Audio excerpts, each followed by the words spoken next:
Hey everybody, welcome back to my channel, or welcome to my channel if you are new here. My name is Allie, and welcome to the top comment where I read and react to insane internet chaos in the form of Reddit stories. So if you are into this type of content, please don't forget to subscribe. It is totally 100% free and it means a whole lot to me. Happy Sunday, everyone. Today's episode is our weekly mashup. It's a beautiful combination of Tuesday and Thursday's episodes. So if you've already watched those and you want to skip to the bonus story, go right ahead. Timestamps are down at the bottom. Today we're going to be talking about glitches in the Matrix that are so out of this world freaky. And then we're going to talk about some people who had the audacity. Basically, this whole week has just left me wondering, what in the world? So let's get into it.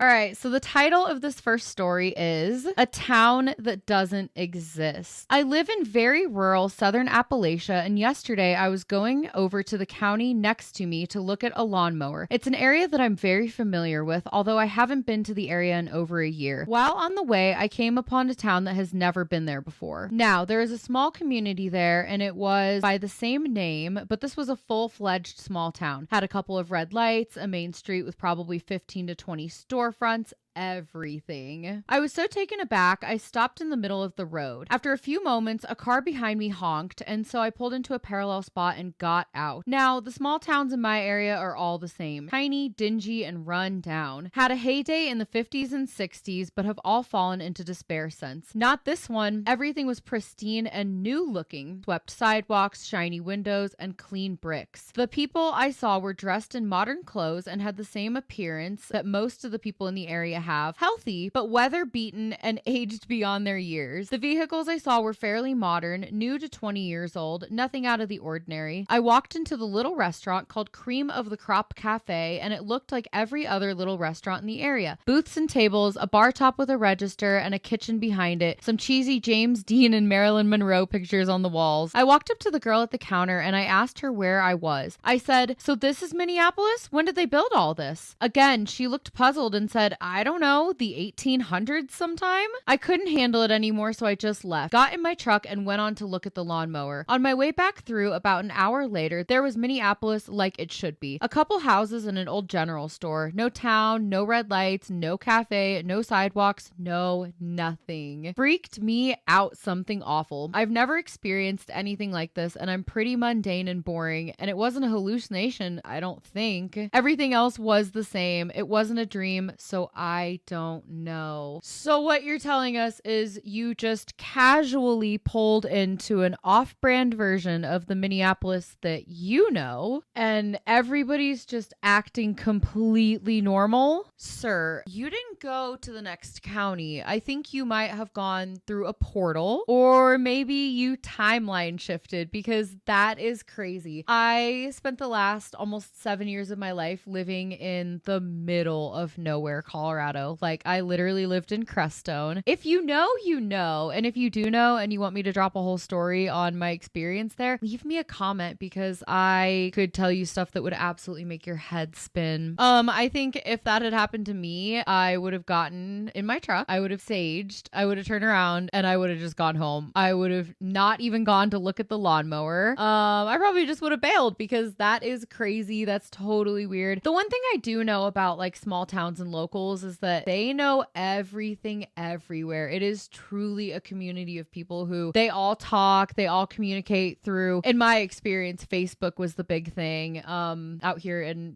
rural bumfuck nowhere, Colorado. The locals do definitely know, and like just living in a small town too, I'm very directionally challenged, but I definitely got to know the roads because there's not very many of them that go through there. So you kind of have to know your way around almost. This is pretty creepy, so I am curious to see what the comments say. So the top comment on this one says, "While I don't live in North Carolina anymore, I have spent a lot of time in western North Carolina mountains exploring. I have actually driven through Minneapolis when driving to Boone. I remember joking with my husband about the name and the fact that there are only a few houses. houses. I mention this because anyone who has driven these roads knows there is zero chance that OP confused it for a different town. It really is spread out there, and the locals know every road and town nearby. This is a good one. I would be curious to see if there were any plans way back when to turn it into a real town or not. OP responds to this and says, I'm glad someone on here understands the scope of the situation. I know every single road and town in the area, as does every local. You have to if you ever want to get anywhere you're going. Yeah, I completely agree with that. Being in a small town and getting to know a lot of the locals, they do know every nook and cranny of that entire town. And I would find it hard to believe that OP wouldn't have known or would have just gone on some random road. When you're out in the mountains, a lot of these roads are like the same. Colorado 17 runs straight through the San Luis Valley out here, and it is one road. It's like 2 lanes. Occasionally you'll get like a turning lane if there's like a big farm or like the hot springs on the side, but otherwise it's 100 miles of one single road. And so there's nowhere to just turn off. And if a town were to just appear out there, that would really freak me out because I am very familiar with that area and it's the same type of small town vibe. And I just think that that's crazy. That's such a weird experience to have. Let's keep reading these comments and see if there's any more clarification. The next one says, how bizarre, but I would chalk this up to you stepping into some alternate timeline. There you go. Perhaps that area was supposed to be developed, but for whatever reason, in your own timeline, those plans were never put into fruition, but in another timeline, it was fully developed. That's amazing though. Best to not overthink it and accept there is more you do not know than you do know. We have yet to truly uncover the nature of the universe and the sheer nature of existence. I think for me, I don't believe that we're alone in this universe. I do believe in alternate timelines. I believe that energy is recyclable and it can be placed in different places at different times. For me, I think I would rather not know everything about the universe than to know it. I feel like if I knew every last little detail of what goes on, I think I would probably be pretty scared. I think that there are some things that we just don't need to know. The next comment on this one says, I believe you. I've lived in the same area of my state almost my entire life, and I know every single city, town, back roads, highways, all of it. I know where everything is, so if I ever noticed something different, I would know I didn't hallucinate it. Would you consider driving through again at the same time on the same day of the week and maybe prop your phone up to the dash to record? Yeah, you could try and maybe trip the timeline by like wearing the exact same thing, doing your hair the exact same way, eating the exact same breakfast. But I think maybe if you tried to recreate that exact same scenario, maybe you might find out some answers. The next comment on this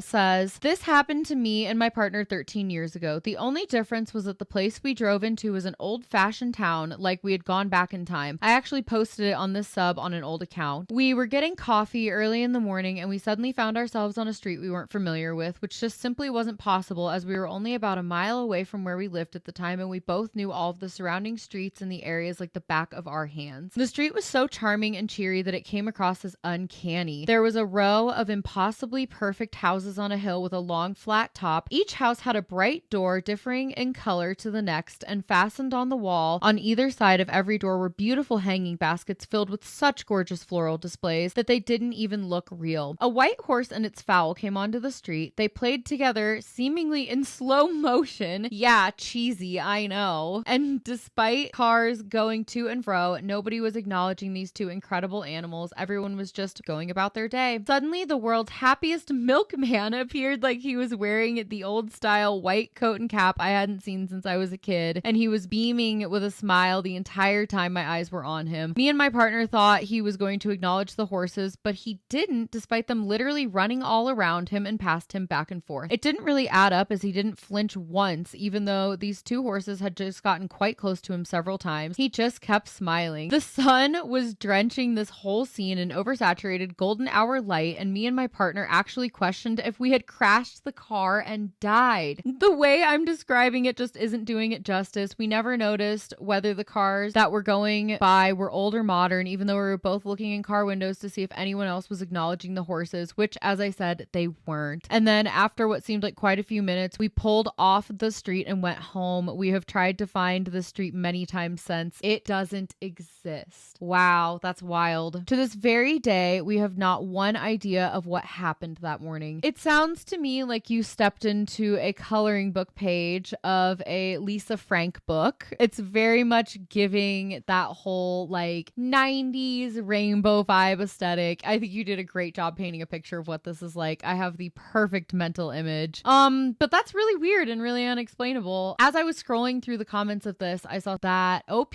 actually came back and updated this story a year later. So I have not read the update. I am going to read the update. I didn't know it existed until now. So this is a live reaction here with you guys. We're all going to be hearing this together, unless of course you've heard it before, but whatever. And it says, I posted about a town that doesn't exist over a year ago. I have an update. First off, let me preface by saying I've been through Minneapolis several times since the occurrence, and it is still the same. Nothing has been out of the ordinary. Now on to the update. I was in Walmart today and I ran into the young lady who I spoke to at the non-existent restaurant in the non-existent town. I passed her in an aisle and we locked eyes. She had a vague recognition while I simply froze. She continued on her way, but once I snapped out of my daze, I made it a point to be in almost every aisle she went down. It sounds kind of creepy and stalkerish, I know. Yeah, I don't support following women down grocery store aisles, but we'll let it slide this time for the sake of the story. Finally, after locking eyes with her for the third time, she asked, "Where do I know you from?" I told her I didn't know, but she looked familiar too and asked if we went to school together. She informed me that she went to the neighboring high school, graduated 5 years after me, and grew up in Minneapolis. We didn't have any mutual friends, didn't ever attend the same barn parties, nor did we know each other's spouses. She pressed on, saying something along the lines of, "You are just so familiar, and I now feel like we've met before." I couldn't hold it back, and I blurted out the entire story. Everything from Minneapolis being a full-fledged town to the restaurant to her working the counter and the bewilderment at my question. She gave an awkward laugh and said, "No, that's not it," and hurried away. I think I freaked her out. She knew there was some connection, but didn't know what it was. Just a little while ago, she added me as a friend on Facebook, but hasn't tried to contact me. I'm not going to press the issue, but if she comes up asking questions, I guess I'll answer them. That is some freaky shit, my guy. That is terrifying. Not him just casually bumping into that waitress all this time later. I mean, that's nuts. I wonder if there were any like similarities on the day. And how do you even react to that? Do you just be like, "Hey, nice to see you again. We met in a ghost town in a timeline that doesn't exist. My name is Paul. What's your name?" And then for her to go and add him on Facebook too, that's nuts. I mean, that's very like quintessential small town. When I moved to Colorado, I did not have Facebook. And then when I moved to the small town, I realized that everybody communicates on Facebook. And if I want firewood to keep my house warm during the winter, I have to have Facebook. So I went and I re-downloaded the app, and I don't use it much today. It's kind of like trash social media in my opinion.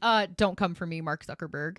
Okay, there is actually an edit on here from OP. I was about ready to say let's get into these comments, but we need to read this edit. My eyes just scrolled past it and I literally have goosebumps right now. So it says edit. After scrolling through my pictures, I found one I took on the day of the incident. No, unfortunately not of the town, but I realized I had on the exact same clothes yesterday as I did when the incident happened. I had on overalls, likely not the same pair, but it's what I wear on my day off. The same old ball cap, again, my normal day off around the house attire, and the same orange Carolina push rods t-shirt. So he was wearing the exact same thing. So maybe he triggered something in that timeline for her to be there at the exact same time as him. We don't know how all this works. I mean, this is crazy. I don't really know if this has any meaning as I wear these clothes fairly regularly. Fair, but it's odd that I had on the same t-shirt during both encounters. That is very strange, very bizarre. Either his entire closet is cursed or the simulation's copy and paste function is broken. I'm really, really glad we got an update from OP. This isn't what I was expecting for the update, but here we are. All right, so the top comment from the second story says, "The Ruby Tuesday story has been my Roman Empire for the better part of a decade now. It will never leave my brain. It's the glitch in the Matrix story I need an explanation for most out of the literally thousands I've read." What is the Ruby Tuesday story? Do we need to look into this? I think we need to look into this. This is getting really weird. I don't know what the Ruby Tuesday story is. Comment below if you've heard it before, and if not, I will be right back. We're gonna stand by and I'm gonna go look for it. Okay, I'm back. I just read the Ruby Tuesday story. It's so long, so I'm gonna give you guys a TLDR, okay? But it is crazy, okay? Slight backstory. I obviously lived in the middle of nowhere, Colorado for the last 7 years, but it was also on the border border of New Mexico. I lived right down there. I actually used to sell alternative medicine, you know, the green smokable kind that's legal in Colorado and New Mexico. I used to do traveling sales for this company, and I ended up quitting because it was like a major safety issue for me to transport hundreds of pounds of product in the back of my own vehicle through some of these places. But I'm very well traveled in New Mexico, and so this is insane. In 2009, two brothers from Portland, Oregon embarked on a road trip to Port St. Lucie, Florida. On their return journey, they experienced an unusual drop in their car's fuel efficiency, promoting an unexpected stop in Fort Stockton, Texas. Following their GPS, they veered off of their planned route onto Highway 285, entering New Mexico earlier than anticipated. Feeling hungry, and after several hours, they stumbled upon an unlisted town featuring various establishments, including a Ruby Tuesdays restaurant. Upon entering, staff members greeted them warmly, mistaking them for former employees with striking resemblances and even identical names. Despite clarifying the confusion, the atmosphere grew increasingly awkward, culminating in the manager's abrupt avoidance and the staff comping their meal due to a frozen cash register. After leaving, they attempted to refuel but were redirected back onto the highway. Later research revealed no record of the town's existence between Encino and the I-40 intersection, leaving the brothers puzzled by their eerie experience. I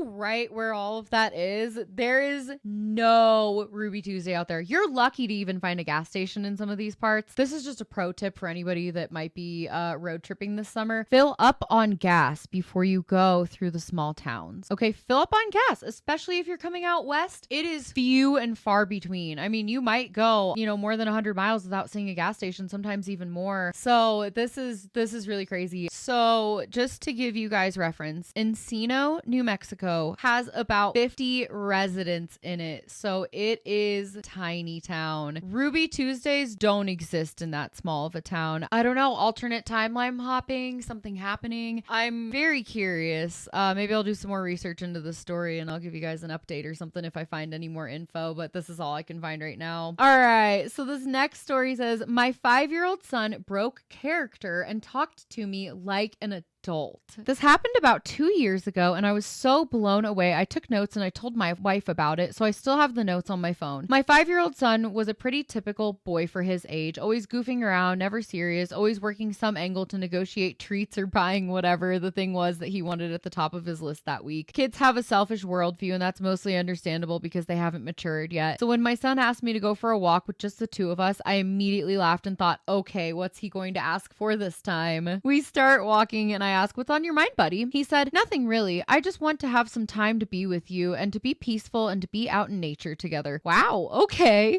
This is progress, I thought. Then he said, I want you to know you're the best dad I've ever had. You really do help me and my sister a lot, and you're very, very nice, even though we don't usually tell you. So I wanted to say thank you for everything and that I want to be near you always. Aww. By this time, the only reason I wasn't completely crying my eyes out is that I thought it was some kind of joke or lead up to ask for something. This was totally out of character, especially at this age. I managed to croak out something like, I'm really glad to hear that and I love you very much. Then we just enjoyed the rest of our walk together. It literally felt like for a moment I was speaking to a soul who has had several lives. You're the best dad I've ever had, and wanted to speak directly to me instead of playing the role of a child in that moment. I'm so glad it happened, and it's something I will never forget. Later, he went right back to being the same old goofy kid that I love. That's so sweet. I'm the type of person that believes that souls will reincarnate. I think that souls are, it's basically just a composition of energy, and energy transfers and changes over time. I think that's really sweet that he said that. I personally would probably be a little freaked out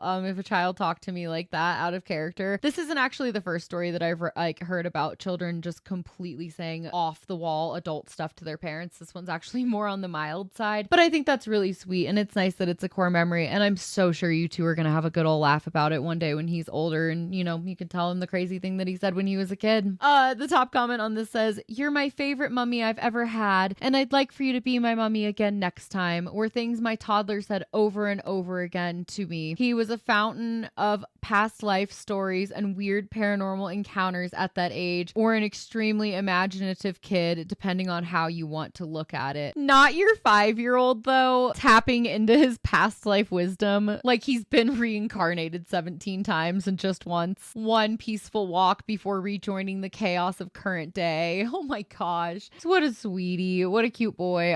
That's really precious. I'm sure that just made you really happy. The next comment says, my son used to say things like, I used to go to school here when you were little, and point at the school in my old neighborhood. Ooh, creepy. The next comment down says, my son was about 3, almost 4, when we were looking at a memorial book of the World Trade Center of 9/11 attacks. And out of nowhere, he starts sobbing and he says, our feet were so hot. It was just making our feet so hot and we jumped. We jumped to the sky. He cried until his body convulsed and then fell asleep, slept for 12 hours. I've never asked him another thing about it and he hasn't offered up any information. He's 6 now. That's crazy. That's really wild. Wow. Kids say the darndest things and you just have to kind of wonder where it came from. There's another comment that says, totally, we come back to the same souls in our soul group, but each time we play different parts to gain more perspective. I love that. I very much believe in soul groups too. I think people that your soul are connected to, I think that you're going to follow them through eternity in different life forms and different ways and shapes until our energy has no more to give and, it fades off into something completely different. I also think the same for animals too. Like maybe it's just because I love my dog so much, but I like to think that they will follow me into the next life. I like to think that I will follow them. I like to think that maybe someday we'll switch roles and I'll get to be the dog and they'll get to be my owners. The last comment on here says, my son loved helicopters when he was 4 years old, still does, and would always say something like, I want to jump out of one again someday. One day I asked him about it and he said he used to jump from helicopters, but it's okay because the balloon thing in my back always opened fine. He then became really sad and said if he had jumped the last time, he wouldn't have died when the helicopter caught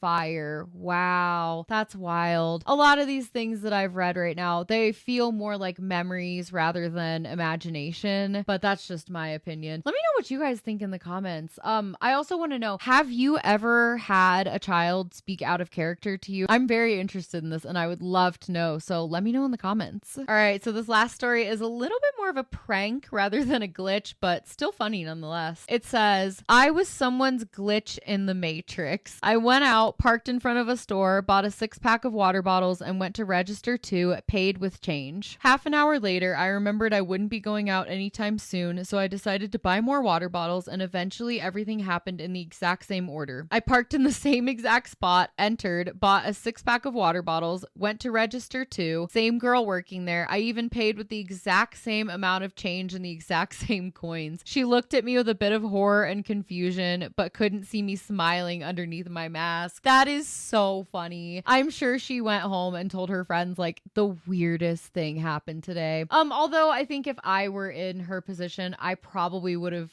poked fun at you and said like, back for more water already? Or like, man, you're really thirsty today or something, just as a funny, lighthearted joke, not to like out people or anything, but something like that is totally harmless. I love how you just hit copy and paste on your entire day and caused this woman so much chaos. I'm sure she thought she had seen a ghost. Throw your purse on my feet so you can have more room for your oversized carry-on. Good luck finding it. I am someone who struggles with being overly kind and accommodating, especially on planes. I'm a small person and people usually assume that means they can encroach on my space on planes instead of just upgrading themselves to a more accommodating seat. Finally, I was fed up and I no longer wanted to sacrifice my sustainability and comfort for selfish, undeserving humans. Yeah, don't be a people pleaser. I have the window seat and someone who has boarded quite late comes in pushing her oversized carry-on, winter coat, purse, and her shaggy blanket onto me. She didn't push her carry-on under the seat because it couldn't fit. She throws the shaggy blanket onto my seat while I'm sitting there. She places her purse directly on my feet, places her headphones on, and closes her eyes as if I'm invisible. I move the blanket and purse back to her side. Flight attendant comes around and tells her about her luggage. She ignores them. They assume she can't hear them. She continues to ignore them. They tap her shoulder. She continues to ignore them. They shake her shoulder, and finally she follows their instructions. I hate it when people act up on planes. It is one of my biggest pet peeves. I hate it. It drives me nuts. I've had some nasty plane experiences too. Before you know it, her coat, blanket, and purse are on my side again, all over me. She's fast asleep, elbows flung, and having sweet dreams. I do my best to move her things. Now her mouth is open and she has terrible nighttime breath. Ew! I hate that. It's ugh. We're about to land. She's wide awake now and completely on her phone. Puts her gross blanket back on me so she has more room. Finally, I get assertive. She then yanks her blanket as if I'm in the wrong for not wanting her things all over me and giving my space when I tried to pass them back to her. Plan lanes, she gets up aggressively and charges off the plane with a foul attitude. Except she forgot to grab her purse. Normally I would have said, oh hey, looks like you forgot something, but it's not my job to help nasty, entitled individuals. The flight attendants will surely catch up with her before she leaves the gate. Nope. I see her walk through the food court and through ground transportation doors. I wonder how far she'll get without her purse. How do you just leave your purse behind?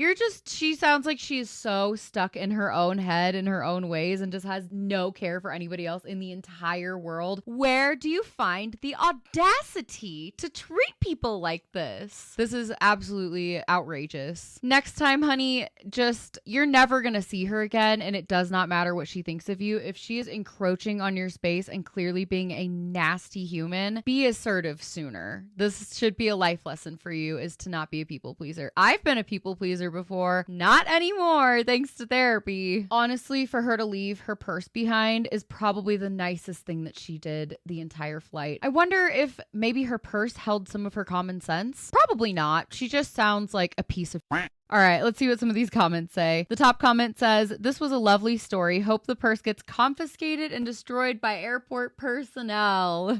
Thank you for your cooperation. There you go, exactly. Don't touch a stranger's belongings. You never know if they're going to come back and try to sue you. You were best to just leave it alone if you weren't going to say anything originally, which I still think you should have. I am one of the least confrontational people ever, and I still would have said something to her. I would have gotten snippy a lot sooner. Traveling is already enough of a nightmare without horrible people ruining it for you like this lady did. The next comment says, purse on my foot. I know you want me to use it as a footrest, which it will get shoved far under the seat behind me when I am done using it. There you go. Exactly. Play stupid games, win stupid prizes. This next comment says, oops, I spilled my drink and my pretzels all into your purse and all over your blanket. Thank goodness it was there where it shouldn't have been, or else it would have gotten all over me and my stuff.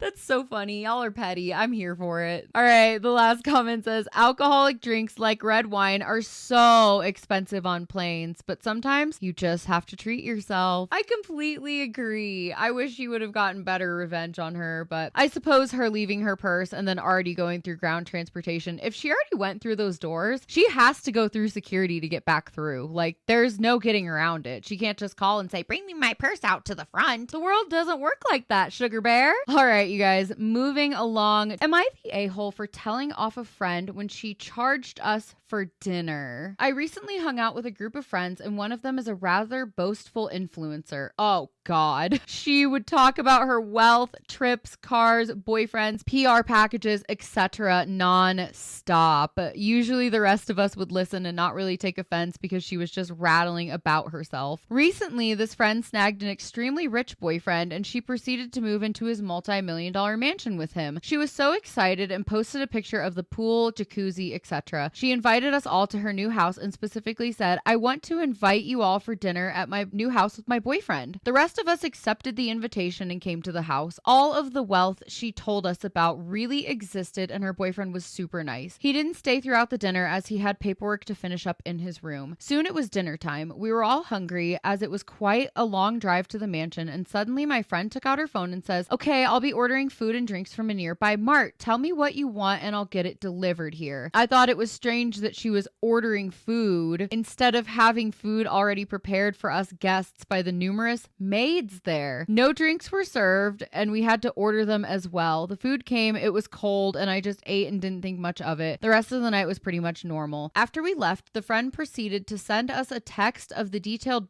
breakdown of the cost and the a la carte dish and drinks that we each ordered with a firm reminder to quickly transfer her the money, the first thing that came to mind was annoyance. She gave us the impression that she would serve us dinner at her boyfriend's multi-million-dollar mansion, but ended up with each of us paying for our own dinner. What sort of hostess was she? I felt that her invitation was extremely misleading. I wasn't expecting a 10-course dinner, but social convention would imply that at least some simple food and water would be served to the guests, and guests would not be charged. We transferred her the money, and I sarcastically texted the group chat saying, "Oh wow, if I knew we were all paying for our own individual meals, we could have met at a restaurant for dinner. I guess all that wealth in the house was just for show." Then I left the group chat. Since that incident, I have not hung out around her. Am I the a-hole?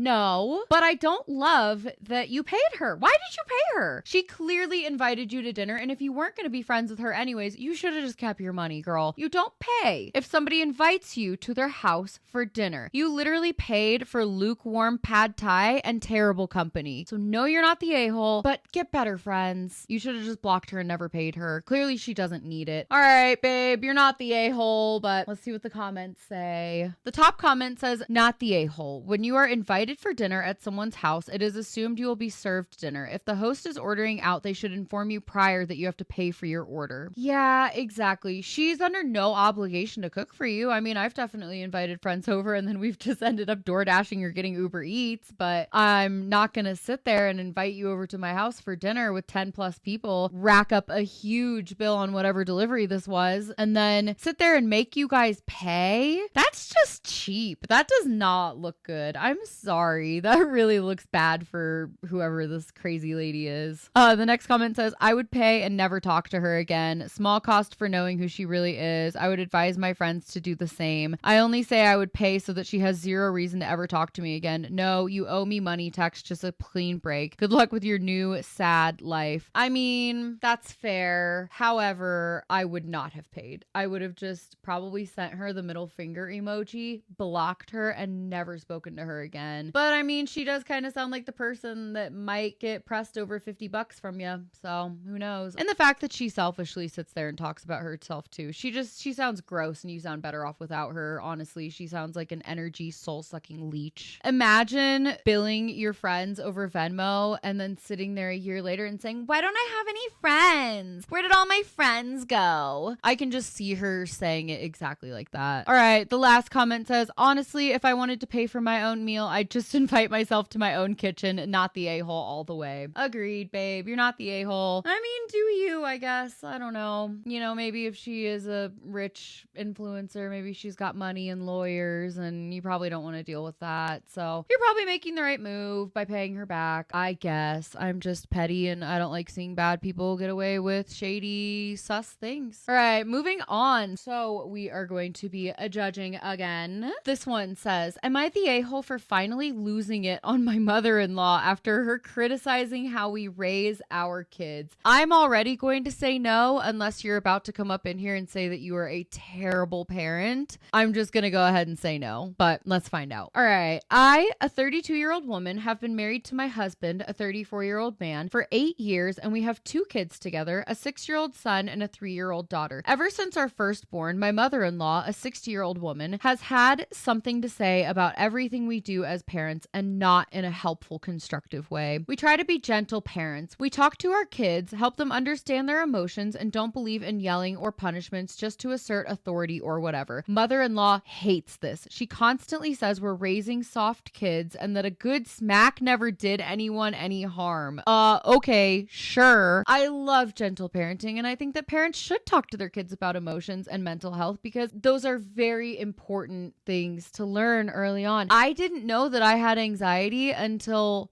way after college, and I have suffered from it since about the 5th grade. My chest would always be insanely tight. I could never breathe. I always just had this terrible, awful, just doomsday feeling in my body. And if you have anxiety or generalized anxiety disorder or anything, then you probably already know what I'm talking about. I did not get diagnosed with generalized anxiety disorder until a year after I was out of college. So I think it's very important for us to now talk to our kids about mental health, especially the more that we learn learn about our mental health, the more that we learn about our brains. It is very important. It's part of your body. It's a huge part of your body. It's a huge part of what makes you who you are. And I think there's nothing wrong with learning that from a young age. So I am going to stick to my original verdict of you're not the a-hole, but let's keep reading. One of her biggest issues is that we don't make our kids hug or kiss relatives if they don't want to. We've always told them that their bodies are theirs and they can say no if they're uncomfortable. Mother-in-law thinks that this is teaching them to be rude. Absolutely not. This is not teaching your kids to be rude. This is teaching your kids to have healthy boundaries. If you start teaching them about boundaries from a young age, they're going to grow up into wonderful adults that know how to say no to people and not be people pleasers. Like OP from the first story. She was definitely a people pleaser, and you want your kids to grow up and feel very strong and confident in who they are. If you teach your kids from a young age that their bodies are their own, they're not going to get taken advantage of. They're going to know when something is off. And if they don't feel like giving a hug, that's fine. I'm not a very huggy-feely person either, and sometimes I'm just not in the mood either, so I completely understand that. Anyways, last weekend we went to a family gathering, and when we arrived, my son didn't want to hug her. He just smiled and said hi instead. Mother-in-law immediately went off about how disrespectful it was and how this is why kids today have no manners. I calmly told her we let them decide when they're comfortable with physical affection. She rolled her eyes and mumbled, "Ridiculous. When I was raising kids, they weren't allowed to be like this." Well, I'm sure, Susan. I have no doubt. And I'm sure your kids also grew up afraid of you. I let it go at first, but later I overheard her talking to my husband in the kitchen. She was telling him that I was the problem and that he needed to man up and stop me from ruining our kids. The audacity. I don't know what snapped in me, but I walked in and I just let her have it. Yes. Good for you. I told her I was done with her constant criticism and that we are raising our kids how we see fit, and if she couldn't respect that, then maybe she didn't need to be involved in their lives at all. She immediately started crying and saying I was excluding her and being cruel, but my husband backed me up and told her that she needs to respect our boundaries. I don't know, maybe I could have handled it better, so am I the a-hole? No! Your mother-in-law sucks! She literally is giving Wicked Witch of the West vibes, bro. You sound like a wonderful mother. You sound very well-rounded. You sound like you have a great head on your shoulders. Your kids are so lucky to have a parent like you. You know, obviously things were different in different generations, and that's okay. It's called learning and growing. Isn't that so magical how we learn things over time and then we become better? People like your mother-in-law are people that are just inherently stuck in the past. You don't need to smack kids. You don't need to hit anybody ever. I don't like your mother-in-law one bit.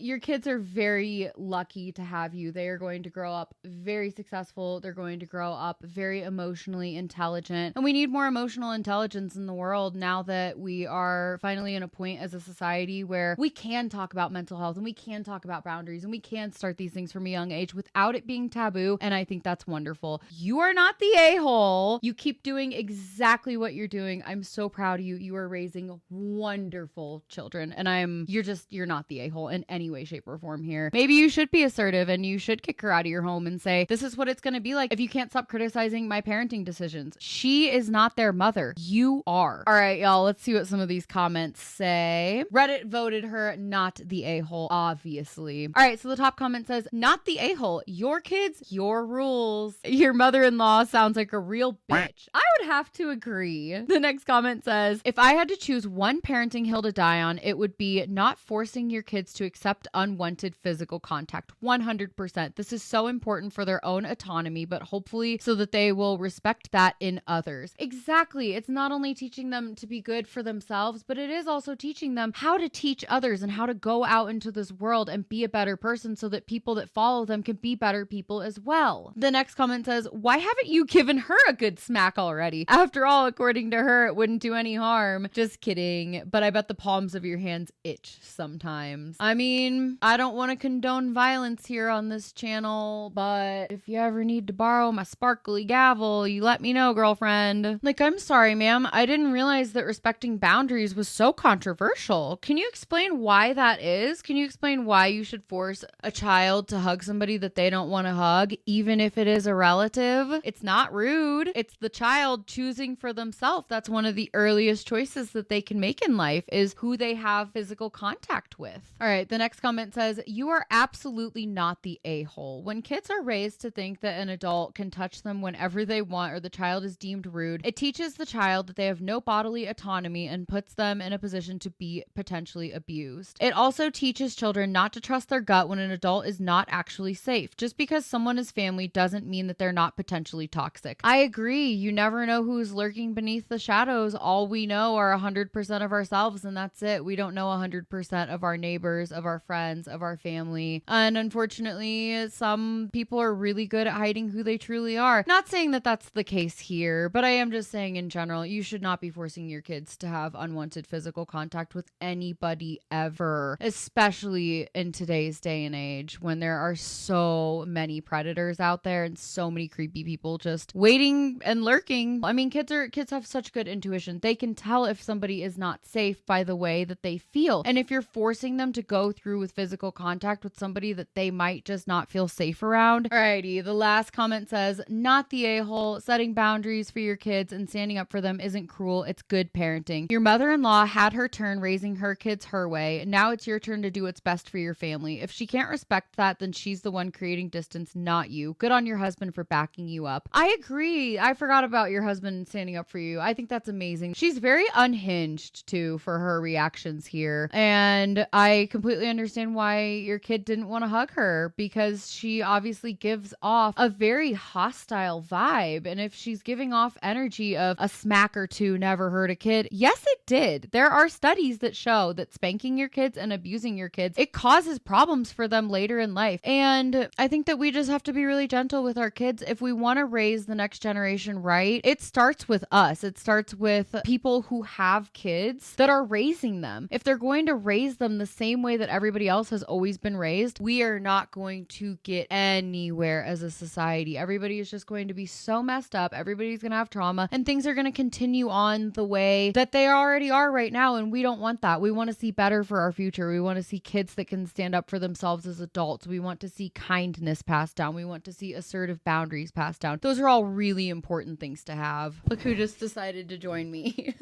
He's so mad. He just came up here and sat with me, and I wanted you guys to see him.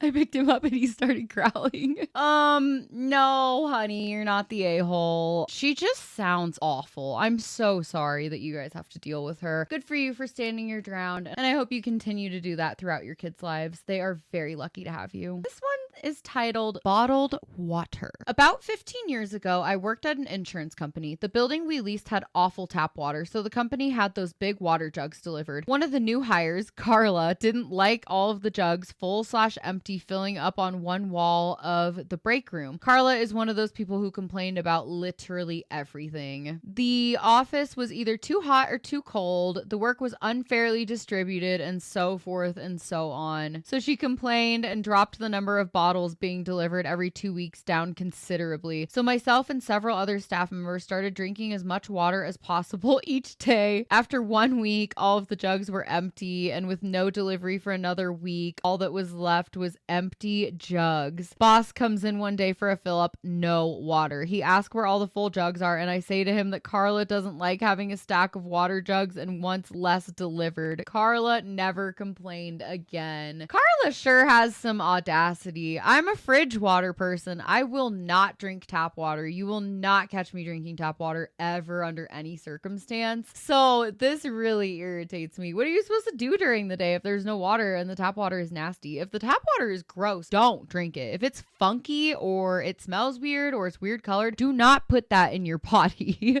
Like, that's just dangerous at that point. Carla, she sounds annoying. I think maybe we've probably all had a coworker like that. Comment below. Have you ever had a coworker that is just absolutely unhinged? I definitely have. All right. The top comment on this one says, sounds like my ex. And someone replies to that comment and goes, the water jug or Carla? And then the original commenter comes back and says, always in the way and completely empty inside.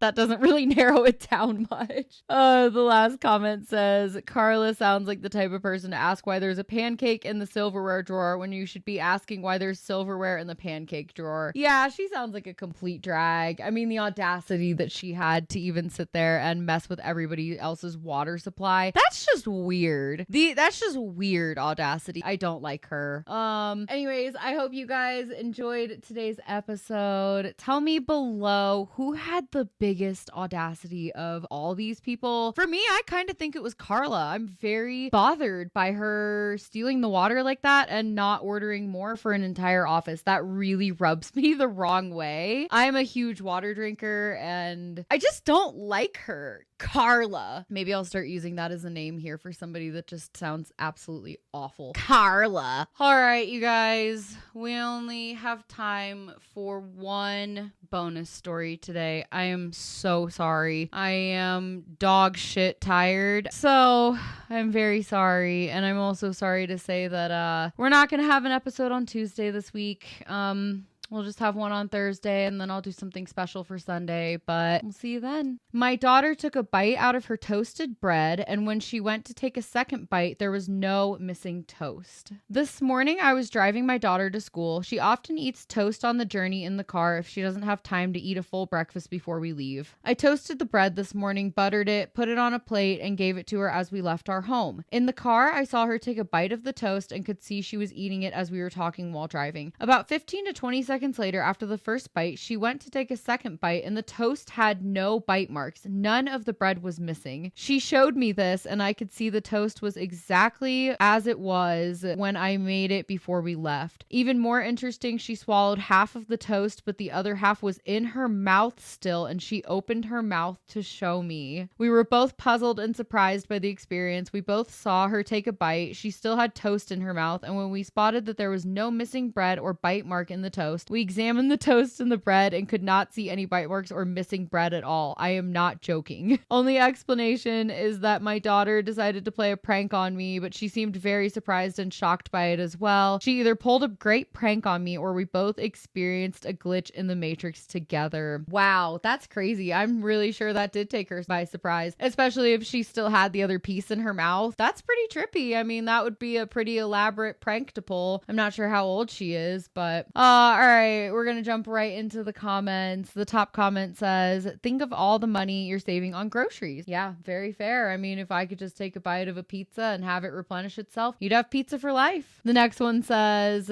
and somewhere someone is blaming their spouse for taking a bite out of their toast. That's funny. I wonder how many times this has gotten people. The next comment says, this happened to my brother with a pack of M&Ms. He was trying to figure out how he had one in his mouth and two in his hand if the whole pack was sealed like new. He just bought them and was walking back home, no rips or tears, completely unopened. That's freaky. They just appeared out of nowhere. All right, the last comment says, glitches like this really freak me out. It makes me completely question reality as we know it. If food that we eat is literally just an illusion and response, do we even exist? Now we're getting into the really existential questions. That is pretty crazy. So I think we are going to go ahead and end the episode here. There is not going to be an episode on Tuesday. I have been so chaotically busy lately between launching the top comment and getting a new job at AITAH and just everything else that I have going on in my life right now.